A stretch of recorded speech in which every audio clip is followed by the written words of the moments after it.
Hey, what is going on, guys? A couple of you are wondering how I made 3D logos, well, my logo 3D. It's really simple, so I thought I'd show you guys how to do it now. But basically you want to take your path of your logo in Illustrator.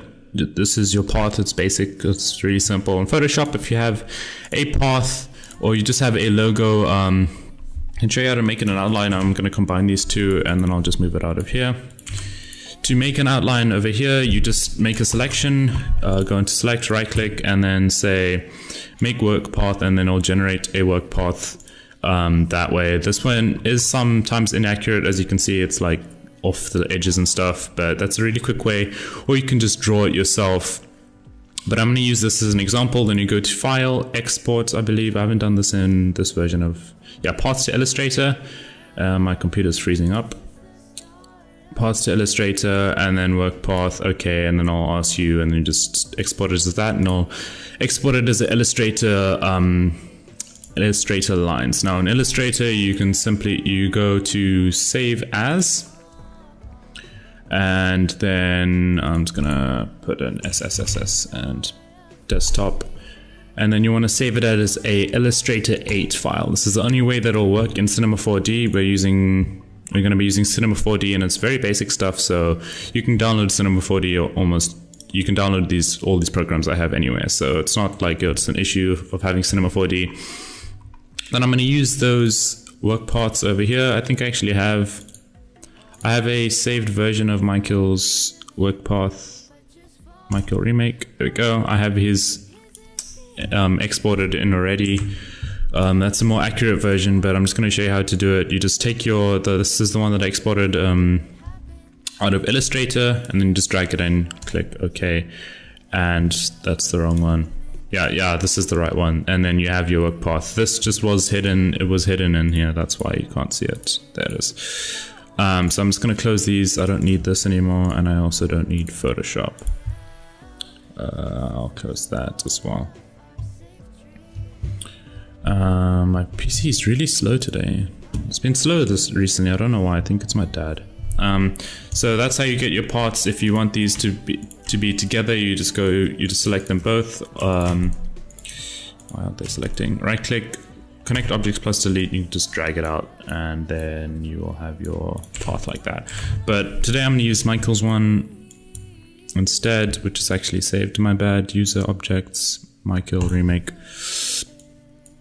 And then first thing you want to do is you just want to add an extrude.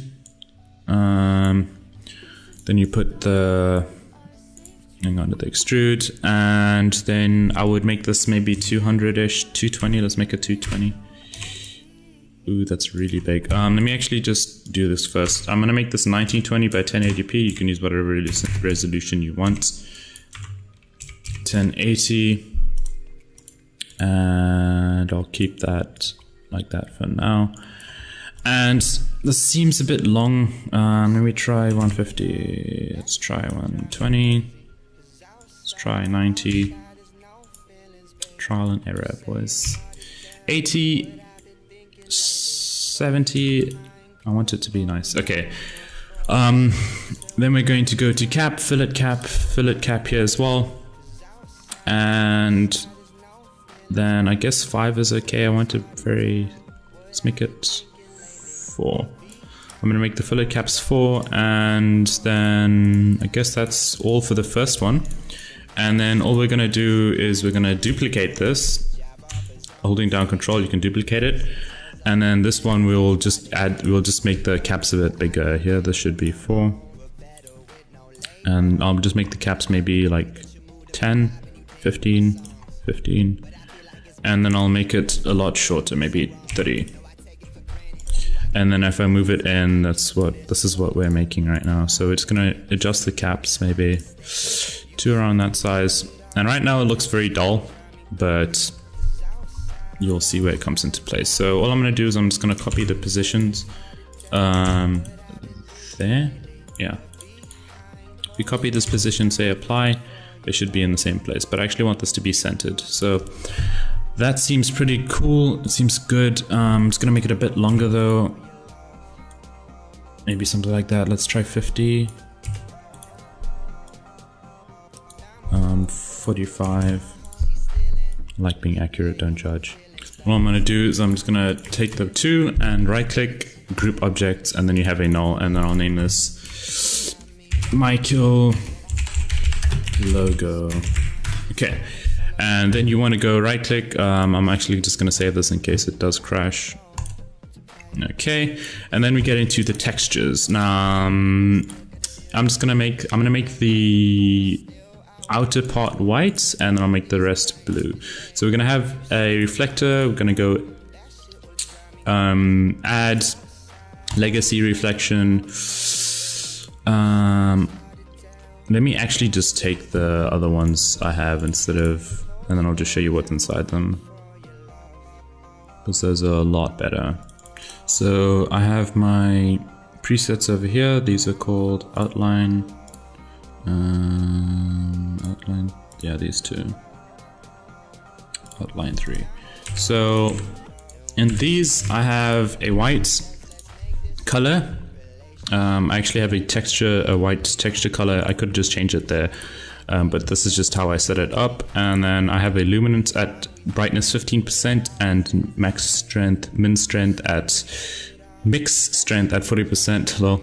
And it's also, remember this for now, this should be on for now. And then I went to Reflectance. And then under here, I have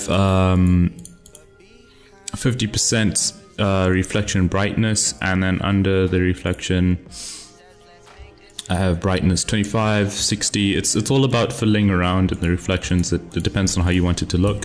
And then I'm just going to add the white onto the outside and then the blue onto the inside. The only difference on the blue is I just changed the color to blue. So yeah. And then to make the effect, make it look really nice. This is very dull right now. As you can see, it looks really bad. To make it look really nice, let me just check these. I'm going to go to anti-aliasing. I'll make this best. 2 times 2 and 4 is fine, and then I will add ambient occlusion and global illumination. Ambient occlusion, it automatically adds shadows to the edges where 2 objects meet. It automatically adds shadows, so you don't have to have lights there. I like just having that on. And global illumination is basically objects in the scene that light up. Like if you have a circle with a luminance on it, and then I have a sphere here, and I add this. If global illumination is on, then basically that will do is it will make this object light up the logo instead of having actual lights in there. See, there's light, there's actually lights reflecting off the edge there. So that's what global illumination is, but I'm not going to use global illumination on this one. All I'm going to do is I'm going to set up a whole lot of lights. You could use 3-point lighting and all that, but that's a lot to explain in other videos. So I'm just going to use this basic light, and then I'll just basically duplicate it everywhere. I'm done. So this is what it will look like. Something like that maybe. Move it to the side. And I want this to be a lot shorter, but a lot wider. Something like that. I don't know why the scene looks really dark right now. Okay, then we're gonna go into type, spot is fine. Then we're gonna go to shadow map soft. That will do is it will have nice shadows and stuff everywhere. And I'm gonna put this centered, and then I'll just duplicate it, move it to the side a bit. I'm holding down shift to keep these. What you want to do is you want to rotate and you hold down shift and you'll keep it, and I'll skip it to angles of 10 if you want perfect angles like that. I'm just gonna move it to the side so you can have some shadows all around the logo. And then I also want that to be a bit angled as well. Maybe 10, 30, something like that. I'll just move it, whoops, I'll just move it away. Something like that, yeah. And then for this left one, we'll just duplicate, move it to that side, rotate it all the way around to 180 degrees, and then we'll duplicate it one more time, and this one will go on top, all the way up there. And now for your camera angle, this is the one which you will be rendering out as. You just want to get a nice angle basically to which you like, and then you just add a camera, and you're just going to go into the camera by clicking that, and then you want to move this around. Then what I'm going to do is I'm going to add a protection tag. What this does is that if I accidentally am in the camera and I don't want to mess up where my camera position is, a protection tag will make sure that my camera doesn't move around accidentally. And then it will remind me that I have to go out if I just want to fiddle around and edit stuff instead of messing up my camera. So that's what I would do there. So I'm just going to move out of this quickly. Alright, so now I'm just going to do a bit of touching up. The lights are a bit fuzzy. Let me actually just see what it looks like in the render. Might take a while with these two on. I don't want global illumination. So let's go save. See, my camera already feels a bit off. This is what it looks like now. There's a bit of reflections, but I want my camera to, let me just take the tag off. I want this to be a bit this way and this way. I want a nice angle to it. If this were my logo, I would make my logo a bit angled that way. So what I'm actually going to do is I'm going to take my logo, and I want this thing to be rotated a bit. Ooh, here's another thing I can show you. Let me just put the tag back on. As over here, as you can see, your axis point is way off the logo. Here it's in the center, here it's in the center. You can just go to mesh, axis center, point to center, and then these two execute, and then I'll put it at the center. It doesn't always work perfectly, but this is what I do. If you don't put points in center on, you want to put this on 1%, I believe. Let me see what it looks like now. Yeah, there it's centered, so I'm just going to do that. So now it's centered, and if I want this to be centered as well, execute center. So now when you rotate it and stuff, it rotates at the center and not off at a weird angle. So now I can go back into the camera, I can take the whole thing, and then I can rotate it at a nice angle so that the light and stuff reflects nicely. Then I'm just going to move it a bit to the left and a bit to the up. And let's just see if it's lighted all the way around nicely. I sort of want this top one to go a bit... how can I do this? Let me make this brightness 150. And then I'll go into the camera. Let's see what it looks like in the render. Okay, I guess that looks a bit fine. It does look a bit rigid on the sides. Yeah, it looks like there's a bit of bump. So all I'm going to do is I'm going to just go into subdivisions and add in a few subdivisions. It'll take a bit longer to render, but it should look a lot smoother. We'll see how that goes, and I'm just going to add in ambient occlusion as well for the nice shadows. We don't have any self-lit objects in the scene, so global illumination won't do much. And then I'll just let this render out quickly and see what it looks like.